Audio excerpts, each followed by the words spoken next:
జిల్లాల్లో ఎవరు ఎక్కువ సీట్లు తెచ్చుకుంటారో స్టేట్లో వాళ్ళ అధికారం ఫామ్ చేస్తారు అన్నది ఇప్పటివరకు జరిగిన ఎలక్షన్స్లో మనం చూసినటువంటి ట్రాక్ రికార్డ్. సో ఈసారి గోదావరి జిల్లాలో గతంలో చూసినప్పుడు చాలా క్లీన్ స్వీప్ చేసింది అధికార పార్టీ. కానీ ఈసారి అప్పుడు ఉన్న పరిస్థితుల్లో ఏంటంటే పవన్ కళ్యాణ్ విడిగా వెళ్ళారు, చంద్రబాబు గారు విడిగా వెళ్ళారు, ఎవరికాళ్ళు విడివిడిగా వెళ్ళారు. ఇప్పుడు మొత్తం వీళ్ళంతా ఒక కూటమిగా వచ్చారు వర్సెస్ జగన్ గారు. గోదావరి జిల్లాలో ఎలా ఉంది క్షేత్రస్థాయిలో? ఒకటి మెయిన్ పాపులేషన్ గోదావరి జిల్లాలో కాపుస్ కదా, వాళ్ళకి టికెట్లు ఇవ్వలేదే కూటమి. బీజేపీ ఒక టికెట్ ఇవ్వలేదు. 5-6 పార్లమెంట్ సీట్స్ ఉన్నాయి. ఎవరో ఒక ఇందాక చెప్పినట్టుగా నా మొదలు మాట్లాడిన అనలిస్ట్ గారు లాగా కాకినాడ సీట్ ఎవరో వ్యాన్ ఇచ్చాడు, డొనేషన్ లారీ ఇచ్చాడు అని వాడికి ఇచ్చారు సీట్.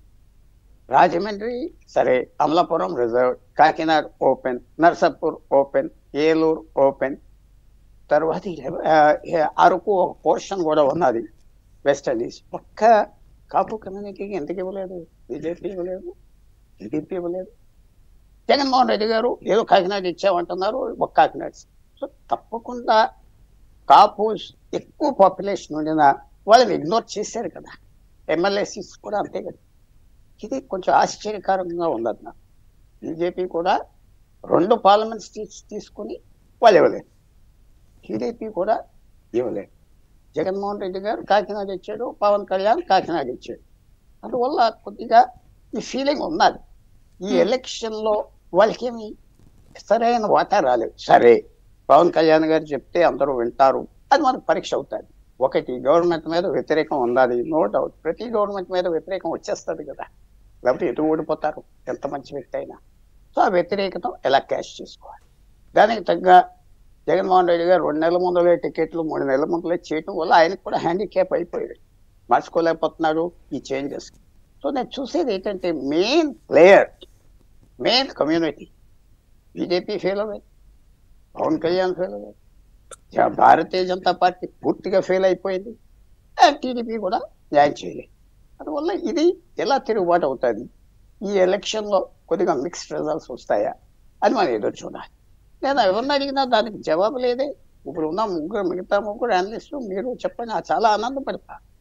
ఎందుకు ఇది ఈవేళ ఓవరాల్ పిక్చర్ మీరు రీజన్ బై రీజన్ తీసుకుంటున్నారు కరెక్టే, కానీ ఓవరాల్ పిక్చర్ 2 పాయింట్స్ మనకు కనపడదు. ఒకటి, బీజేపీ ఒక అలై పార్టీ, వాళ్ళు 10 ఎమ్మెల్యే సీట్లు 6. అంటే మీరు అన్నట్టు ఒక్క కులానికి ఇవ్వకపోతే ఓట్లు మొత్తం ప్రభావం అయిపోతాయా? అసలు ఇది ఎక్కడన్నా ఉంటుందా? ఆఫ్ కోర్స్ ఏపీలో కులాల ప్రాతిపదిక చాలా ఉన్నా ఏదో ఒక మీరు అన్న పాయింట్ ని బేస్ చేసేసుకుని అలా అయిపోతుందా? వాళ్ళు పాలన లేకపోతే చెప్పిన విషయాలు, ఇప్పుడు 99 హామీలు తప్పారు మాట అని చెప్పి వీళ్ళు అంటున్నారు, 99% మేనిఫెస్టో నేను చేశానంటున్నారు, కళ్ళకి ఏమీ కనపడుతున్నాయి అన్నీ. అట్లా ఎట్లా ఉంటుంది? ఏదో ఒకరికి టికెట్ ఇవ్వమంత మాత్రాన అసలు గంపు గుర్తుగా ఇటేసేస్తారని ఉంటుందా? ప్రజలు అసలు మీరు ఎవరితో మాట్లాడారా, బెనిఫిషియరీస్తో కానీ లేకపోతే ఇట్లా? ఒక్కళ్ళని కాదు, ఒక కమ్యూనిటీ, ఒక్కళ్ళని కాదు. మనం ఎందుకు కమ్యూనిటీస్కి ఇస్తాం? వాళ్ళు కూడా తృప్తి ఉండాలి.